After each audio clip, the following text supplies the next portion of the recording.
اگر آپ نے سب کے سامنے ہمارے سوالوں کے صحیح صحیح جواب دے دیے تو ہم آپ کو باب العلم تسلیم کر لیں گے، لیکن ہماری ایک شرط ہے کہ ہم اپنی کتاب توریت سے سوال کریں گے اور آپ ہمیں قرآن کی بجائے توریت سے ہی اس کے جواب دیں گے۔ حضرت علی رضی اللہ تعالیٰ عنہ نے فرمایا، تو تم میرے جوابوں کے صحیح ہونے کی تصدیق کیسے کرو گے؟ اس پر یہودی نے اپنی آستین سے ایک کتاب نکالی اور کہا کہ یہ میرے آباء و اجداد کی کتاب ہے۔ اس کتاب کو موسیٰ بن عمر نے لکھوایا تھا اور اس میں وہ سب کچھ درج ہے جو میں آپ سے پوچھوں گا۔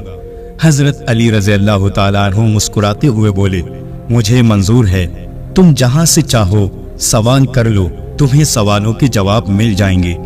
ہاں، اگر میں نے تمہارے تمام سوالوں کے صحیح جواب دے دیے تو کیا تم سب اسلام قبول کرو گے؟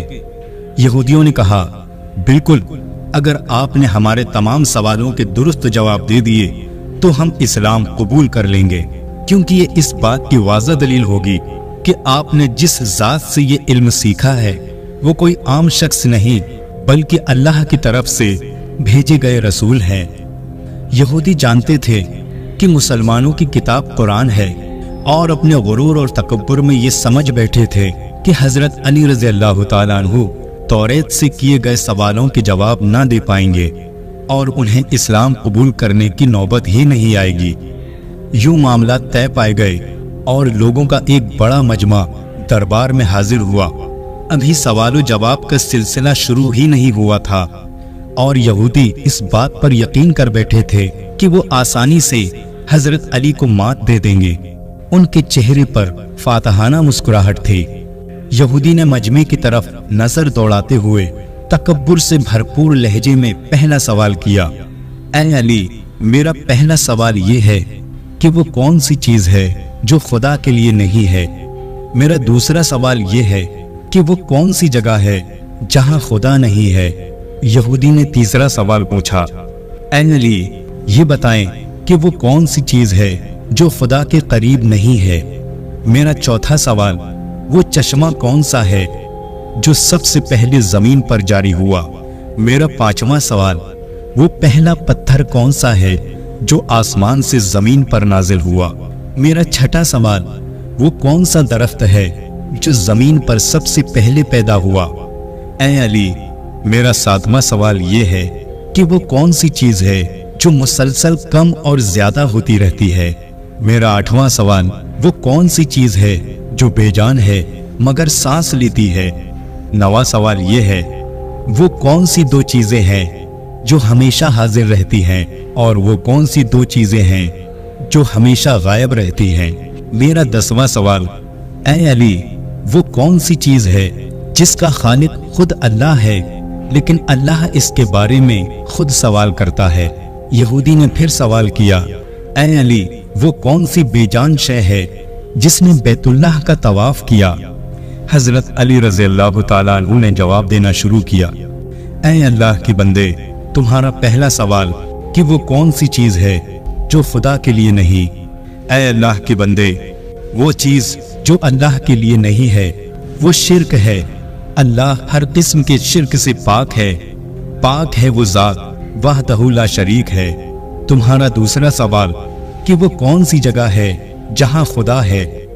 اے اللہ کے بندے، اللہ تعالیٰ ہر جگہ موجود ہے، کائنات کے ہر ذرے میں موجود ہے۔ یہ جواب سن کر یہودی بولا، اے علی، اس سوال کا جواب آپ ہماری کتاب توریت سے دیجیے۔ حضرت علی رضی اللہ تعالیٰ عنہ نے فرمایا، اے یہودیوں، تم اپنی کتاب کے فلاں صفحہ فلاں سطر پر دیکھو، کیا اس میں نہیں لکھا کہ حضرت موسیٰ علیہ السلام کے پاس ایک فرشتہ آیا؟ حضرت موسیٰ علیہ السلام نے فرشتے سے پوچھا، کہاں سے آئے ہو؟ فرشتے نے کہا، عرش سے، اور عرش کے قریب 7ویں آسمان سے آپ کی خدمت میں حاضر ہوا ہوں۔ اسی اثنا میں حضرت موسیٰ علیہ السلام کے پاس ایک اور فرشتہ آیا۔ حضرت موسیٰ علیہ السلام نے فرشتے سے پوچھا، کہاں سے آئے ہو؟ فرشتے نے کہا، میں زمین کی 7ویں طبق سے آپ کی خدمت میں حاضر ہوا ہوں۔ حضرت موسیٰ علیہ السلام نے 7ویں آسمان سے آنے والے فرشتے سے پوچھا، 7ویں آسمان پر تمہارے قریب کون تھا؟ فرشتے نے جواب دیا، 7ویں آسمان پر میرے قریب میرا رب تھا۔ پھر حضرت موسیٰ علیہ السلام نے زمین کے 7ویں طبق سے آنے والے فرشتے سے پوچھا، زمین کے 7ویں طبق پر تمہارے قریب کون تھا؟ فرشتے نے جواب دیا، زمین کے 7ویں طبق پر میرے قریب میرا رب تھا۔ پس معلوم ہوا کہ بلندیوں کی انتہا ہو یا پستیوں کی گہرائی، اللہ تعالیٰ ہر جگہ موجود ہے۔ حضرت علی رضی اللہ تعالیٰ عنہ نے اس موقع پر فرمایا، پاک ہے وہ ذات جو کائنات کے ذرے ذرے میں موجود ہے، ہر چیز میرے رب کی دسترس میں ہے اور میرے رب کے قریب ہے۔ حضرت علی رضی اللہ تعالیٰ عنہ نے فرمایا، تمہارا تیسرا سوال کہ وہ کون سی چیز ہے جو خدا کے قریب نہیں ہے؟ اے اللہ کے بندے، وہ چیز جو میرے رب کے قریب نہیں ہے وہ ظلم ہے، کیونکہ میرا رب ہر برائی، ہر خطا، ہر عیب سے پاک ہے۔ وہ حقدار کو اس کا حق دیتا ہے، اور جو اس کے حضور عاجزی اور انکساری سے توبہ کرے اس کی بھی خطائیں معاف کر دیتا ہے، لہذا ظلم اس کی ذات سے دور ہے۔ تمہارا چوتھا سوال، وہ چشمہ کون سا ہے جو سب سے پہلے زمین پر جاری ہوا؟ حضرت علی رضی اللہ تعالیٰ عنہ بولے کہ اس چشمے کو چھوڑو، پہلے یہ بتاؤں کہ تمہارے دل میں کیا ہے؟ اور تمہارے دل میں یہ ہے کہ وہ چشمہ بیت المقدس کی ایک چٹان کے نیچے ہے۔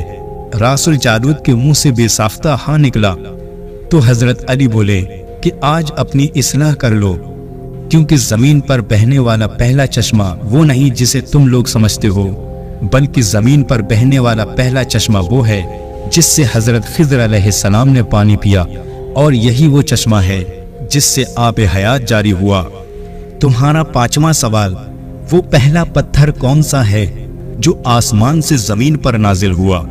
اے یہودیوں سنو، یقیناً تم لوگوں کے ذہنوں میں پہلا پتھر وہ ہے جو بیت المقدس میں نصب ہے، لیکن تم لوگ اس بات کو کیوں بھول جاتے ہو کہ خانہ کعبہ بیت المقدس سے کہیں پرانا ہے، اور حجر اسود اسی وقت نصب کیا گیا جب خانہ کعبہ پہلی بار تعمیر ہوا تھا، اور وہی پہلا پتھر ہے۔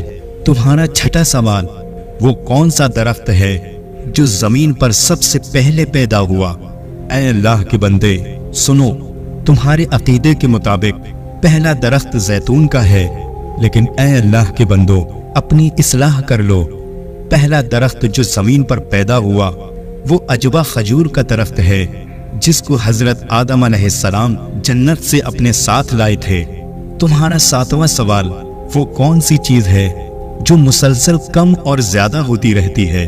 اے اللہ کے بندو، وہ چیز جو مسلسل کم اور زیادہ ہوتی رہتی ہے وہ دن اور رات ہیں، کوئی دن اگلے دن کے برابر نہیں ہوتا، اسی طرح گزری ہوئی رات آنے والی رات سے چھوٹی یا بڑی ہوتی ہے۔ تمہارا آٹھواں سوال، وہ کون سی چیز ہے جو بے جان ہے مگر سانس لیتی ہے؟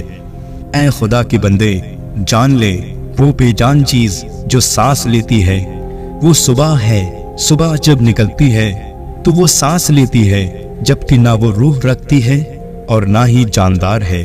تمہارا نواں سوال، وہ کون سی دو چیزیں ہیں جو ہمیشہ حاضر رہتی ہیں، اور وہ کون سی دو چیزیں ہیں جو ہمیشہ غائب رہتی ہیں؟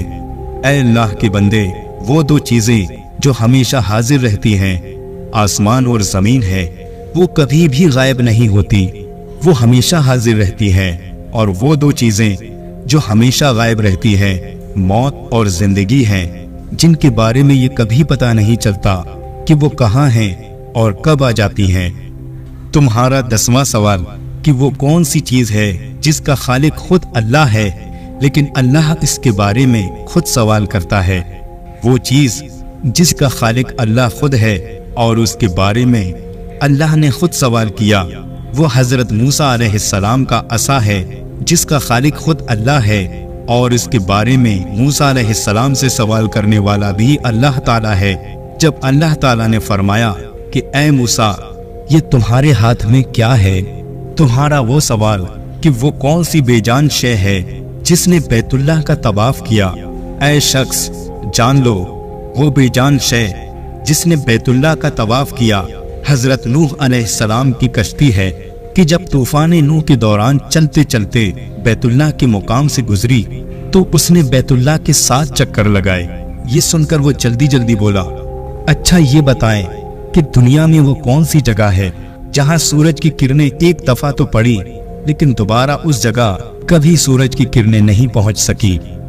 حضرت علی رضی اللہ تعالیٰ عنہ نے فرمایا، سمندر کا وہ مقام ہے جو اللہ کے حکم سے 2 حصوں میں تقسیم ہو گیا تھا، جہاں سے حضرت موسیٰ علیہ السلام اور ان کی قوم گزری تھی، اور ان کے گزرتے وقت ہی سورج کی کرنیں وہاں پر پڑی تھیں، اور ان کے گزرنے کے بعد سمندر پھر برابر ہو گیا، اس جگہ پر پھر سے پانی بھر گیا، اس کے بعد سورج کی کرنیں اس جگہ پر کبھی نہیں پڑی۔ یہ جوابات سننے کے بعد یہودی نے پھر سے سوال کیا کہ اے علی، مجھے یہ بتائیں وہ کون سا ایک ہے جس کا دوسرا نہیں؟ حضرت علی نے جواب دیا، اللہ ایک ہے، اس کا دوسرا نہیں ہے۔ یہودی نے سوال کیا، وہ کون سے 2 ہیں جن کا تیسرا نہیں؟ حضرت علی رضی اللہ تعالیٰ عنہ نے جواب دیا، دن اور رات 2 ہیں جن کا تیسرا نہیں۔ یہودی نے سوال کیا، وہ کون سے 3 ہیں جن کا چوتھا نہیں؟ حضرت علی نے جواب دیا، لوح قلم اور کرسی 3 ہیں، ان کا چوتھا نہیں۔ یہودی نے سوال کیا، وہ کون سے 4 ہیں جن کا 5واں نہیں؟ حضرت علی نے جواب دیا، توریت، زبور، انجیل اور قرآن مجید، یہ 4 ہیں، ان کا 5واں نہیں۔ یہودی نے سوال کیا، وہ کون سے 5 ہیں جن کا 6واں نہیں؟ حضرت علی نے جواب دیا، اللہ تعالیٰ نے اپنے بندوں پر 5 نمازیں فرض کی ہیں، فجر، ظہر، عصر، مغرب اور عشاء، جن کا 6واں نہیں۔ یہودی نے سوال کیا، وہ کون سے 6 ہیں جن کا 7واں نہیں؟ حضرت علی نے جواب دیا، میرا رب کہتا ہے میں نے زمین و آسمان 6 دن میں بنائے، ان کا 7واں نہیں۔ یہودی نے سوال کیا، وہ کون سے 7 ہیں جن کا 8واں نہیں؟ حضرت علی نے جواب دیا، میرا رب کہتا ہے میں نے 7 آسمان بنائے، ان کا 8واں نہیں۔ یہودی نے سوال کیا، وہ کون سے 8 ہیں جن کا 9واں نہیں؟ حضرت علی نے جواب دیا، میرے رب کے عرش کو 8 فرشتوں نے اٹھایا ہوا ہے، جن کا 9واں نہیں۔ یہودی نے سوال کیا، وہ کون سے 9 ہیں جن کا 10واں نہیں؟ حضرت علی نے جواب دیا، حضرت صالح علیہ السلام کی قوم میں 9 بڑے بدماش تھے، ان کا 10واں نہیں۔ یہودی نے سوال کیا، وہ کون سے 10 ہیں جن کا 11واں نہیں؟ حضرت علی نے جواب دیا، حج میں کوئی غلطی ہو جائے تو اللہ نے 7 روزے حرم میں اور 3 گھر پر رکھنے کا حکم دیا ہے، ان کا 11واں نہیں۔ یہودی نے سوال کیا، وہ کون سے 11 ہیں جن کا 12واں نہیں؟ حضرت علی رضی اللہ تعالیٰ عنہ نے فرمایا، حضرت یوسف علیہ السلام کے 11 بھائی تھے، ان کا 12واں نہیں۔ یہودی نے سوال کیا، وہ کون سے 12 ہیں جن کا 13واں نہیں؟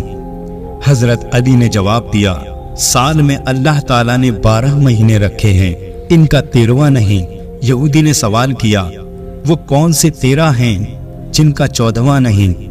حضرت علی نے جواب دیا، حضرت یوسف علیہ السلام نے خواب میں 11 ستارے اور ایک چاند کو دیکھا تھا جو انہیں سجدہ کر رہے تھے، یہ 13 ہیں اور ان کا 14واں نہیں۔ یہودی سوال پوچھتا گیا اور حضرت علی رضی اللہ تعالیٰ عنہ اس کے جواب دیتے گئے۔ راس الجالوت نے باب العلم حضرت علی رضی اللہ تعالیٰ عنہ سے کئی سوال کیے اور تمام کے جواب آپ نے بالکل ٹھیک بنا دیر کیے دیے۔ تو مجمع میں بیٹھے ہوئے ایک یہودی بولا کہ حضرت، دنیا میں ہر شخص سوچ کے جواب دیتا ہے، لیکن آپ تو ہر سوال کا جواب بنا دیر کیے دے رہے ہیں۔ حضرت علی رضی اللہ تعالیٰ عنہ نے اس سوال کے بدلے میں یہودی سے ایک سوال کیا کہ بتاؤ تمہارے ہاتھ میں کتنی انگلیاں ہیں؟ اس نے فوراً جواب دیا، 5۔ حضرت علی رضی اللہ تعالیٰ عنہ نے فرمایا، تم نے بھی تو فوراً میرے سوال کا جواب دے دیا۔ اس یہودی نے کہا، یا علی، یہ کیسی بات ہوئی؟